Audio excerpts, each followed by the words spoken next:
लता मंगेशकर मैं समझती हूँ कि एक वो नाम था और वो आवाज़ है कि जिसको दुनिया के 7 अजाइबात में शामिल किया जाना चाहिए। दुनिया के 7 वंडर्स में लता मंगेशकर की आवाज़ को भी शामिल किया जाना चाहिए। कि अभी आपने नाम लिया तो लिटरली मेरे जो है अंदर रोंगटे से खड़े हो गए, क्योंकि वो मेरी जिंदगी की आपकी जिंदगी का साउंड ट्रैक है ना। बिल्कुल सही है। राइट, आपकी जिंदगी मेरी जिंदगी, किशोर कुमार हो, लता हो, बिल्कुल राइट, जगजीत हो, हाँ? रफी हो। सो ये तो हमारा साउंड ट्रैक है। हमें जब कोई मौसम चेंज होता है तो हमें इनकी आवाज आती है। क्या क्या गाने हैं जो उन्होंने गाए और 3 नस्लें उन गानों को याद रखेंगी।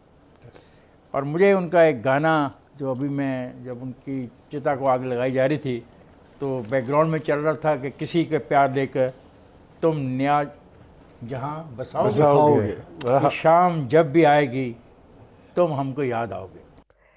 सरस्वती देवी, आवाज़ की मलिका, सुरों की मलिका, इस दुनिया के 7 वंडर्स से ज़्यादा वंडरफुल जिनकी आवाज़ थी। यहाँ पे मैं देख रहा था कि जो अमेरिकन मीडिया है, इवन के CNN जो है उसने कवर किया कि इंडिया की जो सिंगर हैं लता मंगेशकर साहबा, वो 92 इयर्स की एज में इस दुनिया से चली गई हैं। लेकिन उनकी आवाज़ जिस तरह पक्की थी और सुर जिस तरह पक्के थे, शायद ही किसी दूसरे फनकार या गुलकारा के होंगे। तकरीबन कहा जाता है कि 25,000 से ज्यादा गाने गाए, 25,000।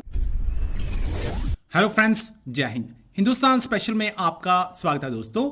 लता मंगेशकर, वो आवाज जिसके गूंजने से सारा संसार थम सा जाता था, आज हमारे बीच नहीं रही। विश्व में सबसे ज्यादा गाने गाने का रिकॉर्ड भी लता मंगेशकर की मधुर आवाज के ही नाम था और कोई भी आवाज ये कारनामा कर ही नहीं सकती थी। इसके लिए उनका नाम Guinness book of world record में भी शामिल किया गया।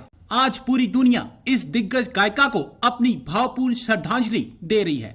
पाकिस्तानी मीडिया तो लता जी की आवाज को 8वां अजूबा बता रहा है। शायद रहती दुनिया तक लता मंगेशकर जैसी आवाज ना आए, लेकिन उनके गाए गीत सारी दुनिया के दिलों में बसते रहेंगे। 92 साल की उम्र में लता जी ने रविवार सुबह 8:12 पर अंतिम सांस ली। ऐसे लगा जैसे पूरा विश्व रुक गया। आज की वीडियो में पाकिस्तानी मीडिया ने लता मंगेशकर जी के निधन पर और क्या कहा, तो चलिए दोस्तों आज की वीडियो की तरफ चलते हैं। Thank you so much. आज अभी चल रहा है प्रोग्राम, तो हम पाकिस्तान की तरफ से, सबकी तरफ लता से जी, वहाँ पे लता बिल्कुल जी जो है वो चली गई दुनिया से, और बड़ी पॉपुलर, बड़ा नाम एक, और ये वो चीजें थी जो हमेशा मौसीकी, फन, शायरी ये जोड़ती रही है लोग यार। हर आप अगर आज ट्विटर देख लें तो वो पाकिस्तानी के, अभी आपने नाम लिया तो लिटरली मेरे जो है अंदर रोंगटे से खड़े हो गए, क्योंकि वो मेरी जिंदगी की आपकी जिंदगी का साउंड ट्रैक है ना। बिल्कुल सही है। राइट, आपकी जिंदगी मेरी जिंदगी, किशोर कुमार हो, लता हो, या मेहदी हसन हो, या नूरजहान हो उनके लिए, या गुलाम अली हो, उनकी बिल्कुल राइट, जगजीत हो, हाँ? रफी हो। सो ये तो हमारा साउंड ट्रैक है। हमें जब कोई मौसम चेंज होता है तो हमें इनकी आवाज आती है। किसी से कोई मुस्कुरा देता है तो इनकी आवाज आती है। 3 नस्लों की पसंदीदा गुलकारा आज इस दुनिया से रुखसत हो गई और क्या क्या गाने हैं जो उन्होंने गाए और 3 नस्लें उन गानों को याद रखेंगी।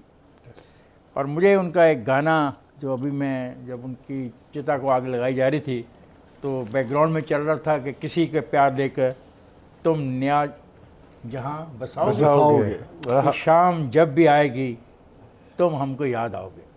मेरा ज़ाती ख्याल ये है कि जो आवाज़ है इसकी कोई बाउंड्रीज, इसके कोई बॉर्डर्स नहीं है। चाहे वो रफ़ी की आवाज़ हो, चाहे नूरजहां की आवाज़ हो, लता की हो, ये इट गोज़ बियॉन्ड बॉर्डर्स। ये इसकी पसीराई पूरी दुनिया में होती है। बिल्कुल सही। लता को मैं बहुत ज़्यादा क्रेडिट इसलिए देना चाहता हूँ कि उन्होंने पाकिस्तान के जो गुलकार थे, ख़ास तौर से मेहदी हसन और नूरजहां, उनके बारे में तारीफ़ करते हुए कभी उन्होंने छोटे दिल का मुजाहरा नहीं किया। मेहदी हसन के बारे में वो कहती थी कि आपके गले में भगवान गाता है, भगवान क्या। और नूरजहां के बारे में वो कहती थी कि मैंने दीदी से सब कुछ सीखा है। और ये बहुत बड़ी बात है। एक चीज ऐसी आ गई कि जो ये नए गाने आए, ये तो उन्होंने गाना गाना छोड़ दिया। लता ने कहा कि मैं ये जो नए बोल रहे हैं, जो नया ढंग है मौसीकी में जो आया, जो इंट्रोड्यूस किया गया गानों में, मैं इसका साथ नहीं दे सकती। क्योंकि 81 बरस की उम्र में जो गाना उन्होंने गाया, यारा सिली सिली, तो वो तो मतलब है इस अरूज पर पहुंची हुई थी, तो वो ये चीपस्टर किस्म के गाने गा ही नहीं सकती। बिल्कुल नहीं गा सकती। और ये नहीं गाया उन्होंने। बहुत बड़ा वैक्यूम। सरस्वती देवी, आवाज़ की मलिका, सुरों की मलिका, इस दुनिया के 7 वंडर्स से ज़्यादा वंडरफुल जिनकी आवाज़ थी, लता मंगेशकर जी हम में नहीं रहीं, वो इस दुनिया से चली गईं। इस दुनिया में रहने वाले अरबों इंसानों, सैकड़ों, लाखों, करोड़ों और अरबों लोग, वो लोग के जो हिंदी और उर्दू बोलते और समझते हैं, उनके लिए आज बहुत ही एक सोगवार दिन है।